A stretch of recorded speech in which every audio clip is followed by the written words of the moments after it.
আমার কাছে কটা শার্ট আছে? একটা শার্ট। তাহলে এই থার্ড পারসন সিঙ্গুলার হলে আমরা ওয়াজ ইউজ করব। Hi, this is Sukhdev and you are watching Freedom English. This is the second video of spoken English. আজকে আমি কথা বলবো কিভাবে আমরা ওয়াজ ওয়্যার এই দুটো অক্সিলিয়ারি ভার্ব ব্যবহার করে আমরা সহজেই আমাদের মনের ভাব কিছু অতীতের ভাবনা প্রকাশ করতে পারি।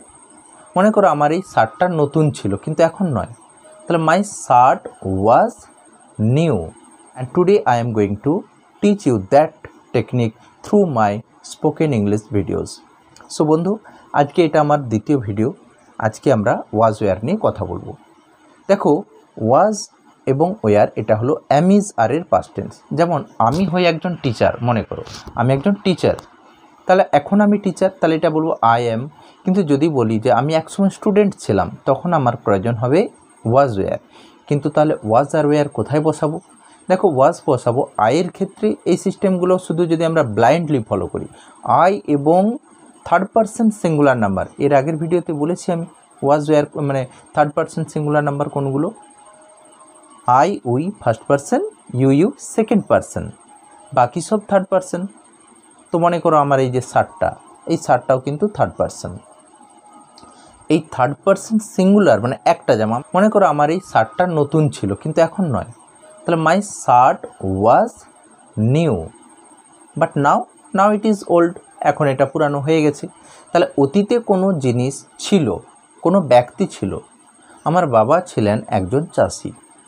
My father was a farmer. এইরকম ওয়াজ কোথায় তাহলে বসালাম? আয়ের ক্ষেত্রে এবং সাবজেক্ট থার্ড পারসন সিঙ্গুলার নাম্বারের ক্ষেত্রে। এই পদ্ধতিটা যদি বন্ধু তুমি শিখে যাও, তুমি কত সেন্টেন্স তুমি হাজার লাখ সেন্টেন্স, এই ধরনের সেন্টেন্স তুমি নিজেই বানিয়ে ফেলতে পারবে। আর আমরা যেটা বলি, অনেক ইউটিউবার বলে থাকেন, অনেক টিচার বলে থাকেন, আমি সম্মান করেই বলছি, ওনারা শুধু বলেন কি অপরের কথা শুনতে হবে, শুনলে কটা আমি সেন্টেন্স শিখব। আর আমি যদি বানানো শিখে যাই কিভাবে সেন্টেন্সটা ফর্ম করতে হয়, তাহলে কীভাবে প্রডিউস করতে হয়, তাহলে কিন্তু বন্ধু আমি অসংখ্য সেন্টেন্স বানাতে পারবো এবং আমার এই লার্নিংটা লং লাস্টিং হবে। আমার মধ্যে একটা আলাদা কনফিডেন্স গ্রো করবে। কি বন্ধু, এখন কি তোমাদের মধ্যে কনফিডেন্স গ্রো করেনি? যে ওয়াজটা কোথায় বসে? আয়ের ক্ষেত্রে এবং সাবজেক্টটা থার্ড পারসন সিঙ্গুলার নাম্বার হলে। বাকি বন্ধু দেখো, যত সাবজেক্ট আছে, উইয়ের ক্ষেত্রে, ইউর ক্ষেত্রে, দে, বয়েজ, যে কোনো প্লুরাল নাম্বার, যে কোনো নাম্বারের ক্ষেত্রে, যে কোনো পার্সন নাম্বারের ক্ষেত্রে ব্যবহার করতে পারো।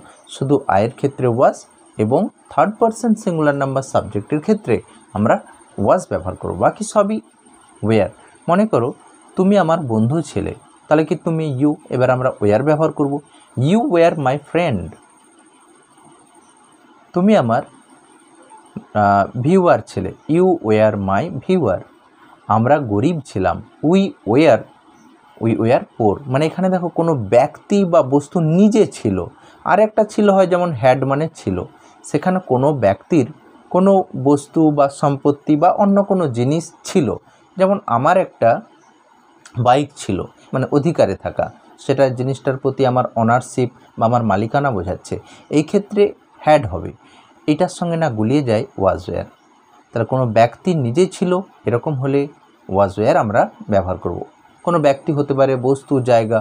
যেমন ধরো শহরটা ছিল খুব পরিষ্কার, the city was very clean. এইরকমভাবে বন্ধু, যেমন তারা ছিল খুবই বুদ্ধিমান, বা সে ছিল খুব বুদ্ধিমান, তাহলে হি ওয়াজ ভেরি ইন্টেলিজেন্ট। তারা ছিল বোকা, they were foolish, they were dull. এইভাবে বন্ধু তোমরা নিজে অসংখ্য বাংলা সেন্টেন্স থেকে ইংরেজিতে খুব সহজে ট্রান্সলেট করতে পারবে। এবারে দেখো, এই সিস্টেমটা যদি বুঝে যাও, তাহলে ট্রান্সলেট করার দরকার নেই।